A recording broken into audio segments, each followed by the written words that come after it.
ನಮಸ್ಕಾರ ಫ್ರೆಂಡ್ಸ್, ಮತ್ತೊಮ್ಮೆ ನಮ್ಮ ಚಾನಲ್ಗೆ ತಮ್ಮೆಲ್ಲರಿಗೂ ಸ್ವಾಗತ.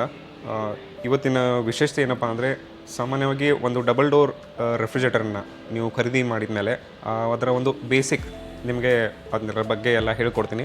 ಒಂದು ಡಬಲ್ ಡೋರ್ ರೆಫ್ರಿಜರೇಟರ್ನ ಯಾವ ಥರ ಯೂಸ್ ಮಾಡಬೇಕು, ಅದರ ವೈಶಿಷ್ಟ್ಯತೆಗಳೇನು, ಯಾವ ಥರ ಟೆಂಪ್ರೇಚರ್ ನೀವು ಸೆಟ್ ಮಾಡಬೇಕು ಅನ್ನೋದ್ರ ಬಗ್ಗೆ ಇವತ್ತಿನ ವಿಡಿಯೋದಲ್ಲಿ ನಿಮಗೆ ಸಂಪೂರ್ಣವಾಗಿ ಮಾಹಿತಿಯನ್ನು ಕೊಡ್ತೀನಿ. ಸೊ ಬನ್ನಿ ಇವತ್ತಿನ ವಿಡಿಯೋನ ಸ್ಟಾರ್ಟ್ ಮಾಡೋಣ. ಸೊ ಫ್ರೆಂಡ್ಸ್, ಫ್ರಿಜ್ಜನ್ನು ಮೊದಲ ಬಾರಿ ಬಳಸೋಕ್ಕಿಂತ ಮುಂಚೆ ಫ್ರಿಜ್ಜನ್ನು ನೇರವಾಗಿ ನಿಲ್ಲಿಸಿ ಒಂದು 4 to 6 ಅವರ್ಸ್ವರೆಗೂ ಅದನ್ನು ಹಾಗೆ ನೀವು ಬಿಡಬೇಕಾಗತ್ತೆ. ಯಾಕಂದರೆ ಫ್ರಿಜ್ ನಿಮ್ಮ ಮನೆಗೆ ಡೆಲಿವರ್ ಆಗೋಕ್ಕಿಂತ ಮುಂಚೆ ಟ್ರಾನ್ಸ್ಪೋರ್ಟ್ನಲ್ಲಿ ವೈಬ್ರೇಷನ್ ಆಗಿರೋದ್ರಿಂದ ಗ್ಯಾಸ್ ಕಂಪ್ರೆಸರ್ನಲ್ಲಿರ್ತಕ್ಕಂಥ ಗ್ಯಾಸು ಸೆಟಲ್ ಆಗಲಿಕ್ಕೆ ಒಂದು 4 to 6 ಅವರ್ಸ್ ಅವಶ್ಯಕವಾಗಿದೆ. ಇವತ್ತು ನನ್ನ ಎದುರುಗಡೆ ಇರತಕ್ಕಂಥ ಒಂದು ಸ್ಯಾಮ್ಸಂಗ್ನ 236 ಲೀಟರ್ನ ಫ್ರಾಸ್ಟ್ ಫ್ರೀ ಡಬಲ್ ಡೋರ್, ಇದನ್ನು ನೀವು ನೋಡ್ಬೋದು. ಈ ಮೇಲ್ಭಾಗದಲ್ಲಿ ಈ ಒಂದು ಚಿಕ್ಕ ಕಂಪಾರ್ಟ್ಮೆಂಟ್, ಇದು ಒಂದು ಫ್ರೀಝರ್ ಸೆಕ್ಷನ್ ಅಂತ ಹೇಳ್ಬೋದು. ಇದರಲ್ಲಿ ನೀವು ನಿಮ್ಮ ಫ್ರೋಝನ್ ವಸ್ತುಗಳನ್ನು ಸ್ಟೋರ್ ಮಾಡ್ಬೋದು, ಐಸ್ ಟ್ರೇ ಇಡ್ಬೋದು, ಐಸ್ ಕ್ರೀಮನ್ನು ಇಡ್ಬೋದು, ಮತ್ತು ನಾನ್ ವೆಜ್ಜು, ಫಿಶ್ಶು, ಮೀಟು, ಹಾಗೆ ಕಾಳು, ಪಲ್ಸ್, ಗ್ರೇನ್ಸ್ ಎಲ್ಲ ಈ ಥರ ವಸ್ತುಗಳನ್ನು ನೀವು ಇಲ್ಲಿ ಸ್ಟೋರ್ ಮಾಡ್ಬೋದು. ಈ ಕೆಳಗಡೆ ಇರತಕ್ಕಂಥ ಕಂಪಾರ್ಟ್ಮೆಂಟನ್ನು ನೀವು ಫ್ರಿಜ್ ಸೆಕ್ಷನ್ ಅಂತ ಹೇಳ್ಬೋದು. ಈ ಫ್ರೀಝರ್ನ ಸಮೀಪ ಇರತಕ್ಕಂಥ ಈ ಏರಿಯಾನಲ್ಲಿ ಪ್ರಾಪರಾಗಿ 1 ಡಿಗ್ರಿ ಮೇಂಟೈನ್ ಆಗುತ್ತೆ. ಹೀಗಾಗಿ ನೀವು ಇಲ್ಲಿ ಹಾಲು, ಮೊಸರು ಮತ್ತು ಈ ಫ್ರೆಶ್ ಡೈರಿ ಐಟಮ್ಗಳನ್ನು ಇಲ್ಲಿ ಸ್ಟೋರ್ ಮಾಡ್ಬೋದು. ಅದಾದಮೇಲೆ ಇಲ್ಲಿ ಕಟ್ ಮಾಡಿ ಏರ್ ಟೈಟ್ನಲ್ಲಿ ನೀವು ಒಂದು ವೆಜಿಟೇಬಲ್ಸ್ಗಳನ್ನು, ಫ್ರೂಟ್ಸ್ಗಳನ್ನು ಸ್ಟೋರ್ ಮಾಡ್ಬೋದು ಇಲ್ಲಿ ಅಥವಾ ಇಲ್ಲಿ.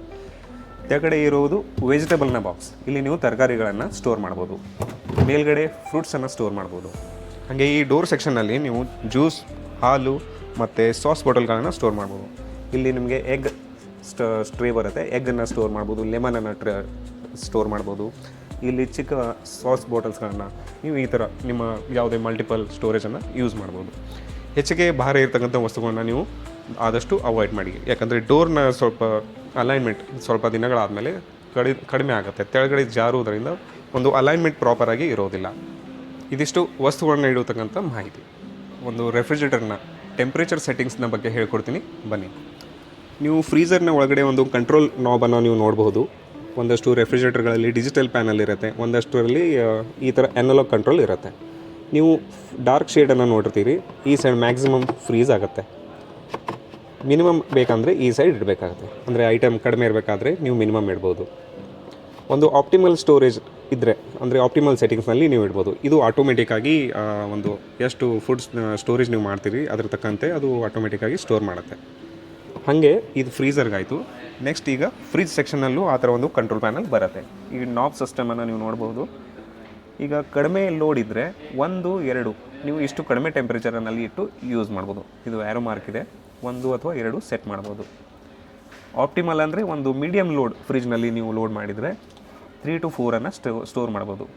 ಹಾಗೆ ಬೇಸಿಗೆ ಕಾಲದಲ್ಲಿ ಸ್ಟೋರೇಜ್ ಜಾಸ್ತಿ ಇದ್ದರೆ ನೀವು ಫಾಸ್ಟಾಗಿ ಕೂಲ್ ಮಾಡಬೇಕಂದ್ರೆ 5 ಅಥವಾ 6 ಯೂಸ್ ಮಾಡ್ಬೋದು. ಓವರಾಲ್ ಒಂದು ಸೆಟ್ಟಿಂಗ್ ಅಂದರೆ ಆಪ್ಟಿಮಲ್ 3 to 4 ಟೆಂಪ್ರೇಚರನ್ನು ನೀವು ಸೆಟ್ ಮಾಡಿ ಯೂಸ್ ಮಾಡ್ಬೋದು. ಬೇಸಿಗೆ ಕಾಲದಲ್ಲಿ ಕೂಲಿಂಗ್ ರಿಕ್ವೈರ್ಮೆಂಟ್ ಜಾಸ್ತಿ ಇರೋದ್ರಿಂದ ನೀವು ಆ ಟೆಂಪ್ರೇಚರ್ನ ಕಂಟ್ರೋಲನ್ನು ಜಾಸ್ತಿ ತಿರುಗಿಸ್ಬೇಕಾಗತ್ತೆ. ಮಳೆಗಾಲದಲ್ಲಿ ಸ್ವಲ್ಪ ಮೀಡಿಯಮ್ ಇಡಬೇಕಾಗತ್ತೆ. ಹಾಗೆ ಚಳಿಗಾಲದಲ್ಲಿ ಸ್ವಲ್ಪ ಕೂಲಿಂಗ್ ರಿಕ್ವೈರ್ಮೆಂಟ್ ಕಡಿಮೆ ಇರೋದ್ರಿಂದ ಕಡಿಮೆ ಪಾಯಿಂಟನ್ನು ಇಟ್ಟು ನೀವು ಯೂಸ್ ಮಾಡ್ಬೋದು. ಅದಲ್ಲದೆ ಈ ಯಾವುದೇ ಬ್ರ್ಯಾಂಡ್ನಲ್ಲಿ ನೀವು ತೊಗೊಳ್ಳಿ, ಡಬಲ್ ಡೋರ್ ರೆಫ್ರಿಜರೇಟರ್ ಇರುತ್ತಲ್ಲ, ಅವೆಲ್ಲ ಫ್ರಾಸ್ಟ್ ಫ್ರೀ ರೆಫ್ರಿಜರೇಟರ್ ಆಗಿರೋದ್ರಿಂದ ಯಾವುದೇ ಥರ ನಿಮಗೆ ಒಂದು ಮ್ಯಾನ್ಯುವಲ್ ಡಿಫ್ರೋಸ್ಟ್ ಮಾಡೋ ಅವಶ್ಯಕತೆ ಇರೋದಿಲ್ಲ. ಯಾಕಂದರೆ ಇವುಗಳಿಗೆಲ್ಲ ಹಿಂದ್ಗಡೆ ಫ್ಯಾನ್ ಇರೋದ್ರಿಂದ ಐಸ್ ಫಾರ್ಮೇಷನ್ ಕ್ರಿಯೇಟ್ ಆಗೋಂಗಿಲ್ಲ. ಹೀಗಾಗಿ ಇವು ಮೇಂಟೆನೆನ್ಸ್ ಫ್ರೀ ರೆಫ್ರಿಜರೇಟರ್ ಅಂತ ನಾವು ಹೇಳ್ಬೋದು. ಯಾವ ಥರ ಸಿಂಗಲ್ ಡೋರ್ನಲ್ಲಿ ಐಸ್ ಫಾರ್ಮೇಷನ್ ಆಗುತ್ತೋ ನೀವು ಮ್ಯಾನ್ಯುವಲ್ ಡಿಫ್ರೋಸ್ಟ್ ಮಾಡಬೇಕಾಗತ್ತೆ. ಹಾಗೆ ನೀರೆಲ್ಲ ತೆಗಿಬೇಕಾಗುತ್ತೆ. ಇದರಲ್ಲಿ ಎಲ್ಲ ಆಟೋಮೇಟೆಡ್ ಪ್ರೊಸೆಸ್ ಇರೋದ್ರಿಂದ ಯಾವುದೇ ಥರ ಒಂದು ಎಕ್ಸ್ಟ್ರಾ ಮೇಂಟೆನೆನ್ಸ್ ಅವಶ್ಯಕತೆ ಇಲ್ಲ. ಅದಾದಮೇಲೆ ನೀವು ಒಂದು 2 to 3 ಮಂತ್ಸ್ಗಳಿಗೊಮ್ಮೆ, 2 ರಿಂದ 3 ತಿಂಗಳಿಗೊಮ್ಮೆ ನೀವು ರೆಫ್ರಿಜರೇಟರ್ನ ಯಾವಾಗ ಐಟಮ್ ಕಡಿಮೆ ಇರುತ್ತೋ ಆವಾಗ ಶೆಲ್ಫ್ ಎಲ್ಲ ತೆಗೆದಿಟ್ಟು ಒಂದು ನಾರ್ಮಲ್ ಟೆಂಪ್ರೇಚರ್ ಬಂದಾದಮೇಲೆ, ರೂಮ್ ಟೆಂಪ್ರೇಚರ್ನಲ್ಲಿ ಬಂದಾದಮೇಲೆ 10-15 ನಿಮಿಷದ ನಂತರ ನೀವು ನಾರ್ಮಲ್ ವಾಟರನ್ನು ಹಾಕಿ ಅದನ್ನು ಕ್ಲೀನ್ ಮಾಡಿ ಮತ್ತೆ ನೀವು ಸ್ಟೋರ್ ಮಾಡಬಹುದು.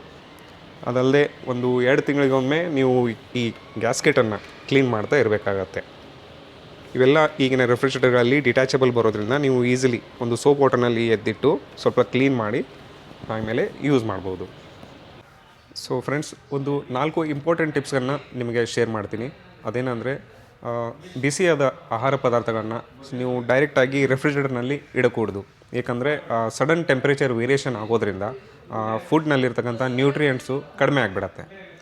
ಎರಡನೇದಾಗಿ ಹೇಳಬೇಕಂದ್ರೆ 2-3 ತಿಂಗಳಿಗೊಮ್ಮೆ ನೀವು ಕಂಪ್ಲೀಟ್ ರೆಫ್ರಿಜರೇಟರನ್ನು ಖಾಲಿ ಇಟ್ಟು ಅದನ್ನು ಅಂದರೆ ಕ್ಲೀನ್ ಮಾಡಬೇಕಂತ ಹೇಳ್ತಿದ್ದೀನಿ.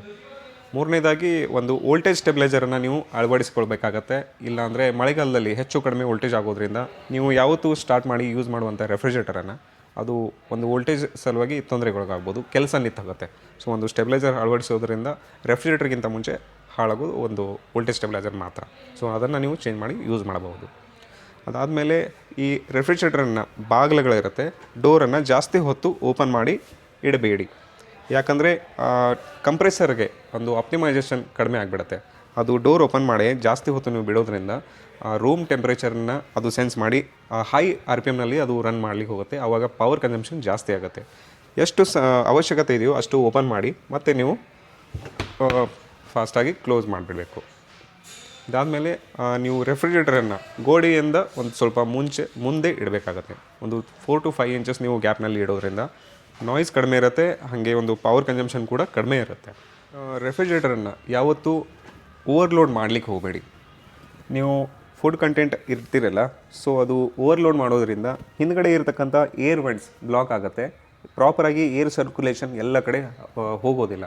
ಹೀಗಾಗಿ ಒಂದು ಸೈಡು ಫ್ರೆಶ್ ಇರುತ್ತೆ, ಒಂದು ಸೈಡು ಅದು ಹೊಳತಂಗಾಗಿರುತ್ತೆ ವೆಜಿಟೇಬಲ್ಸು ಅದೆಲ್ಲ. ಸೊ ಪ್ರಾಪರಾಗಿ ಏರ್ ವೆಂಟಿಲೇಷನ್ ಆಗಲಿಕ್ಕೆ ಓವರ್ಲೋಡ್ ಮಾಡಲಿಕ್ಕೆ ಹೋಗಬೇಡಿ. ನೀವು ಸರೌಂಡಿಂಗ್ ಎಲ್ಲ ನೋಡಿ ಒಂದು ಸ್ವಲ್ಪ ಜಾಗ ಬಿಟ್ಟು ಒಂದು ಫಿಲ್ ಮಾಡಿದರೆ ಉತ್ತಮ ಅಂತ ಹೇಳ್ಬೋದು.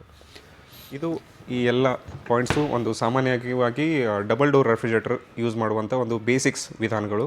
ಈ ವಿಡಿಯೋ ನಿಮಗೆ ಇಷ್ಟ ಆಗಿದ್ದರೆ ಲೈಕ್ ಮಾಡಿ. ಹಾಗೆ ಮತ್ತೆ ಸಿಗ್ತೀವಿ ಮುಂದಿನ ಒಂದು ಇಂತಹದ್ದೇ ಒಂದು ಅಪ್ಲಯನ್ಸ್ನ ವಿಡಿಯೋದಲ್ಲಿ. ನಮಸ್ಕಾರಗಳು.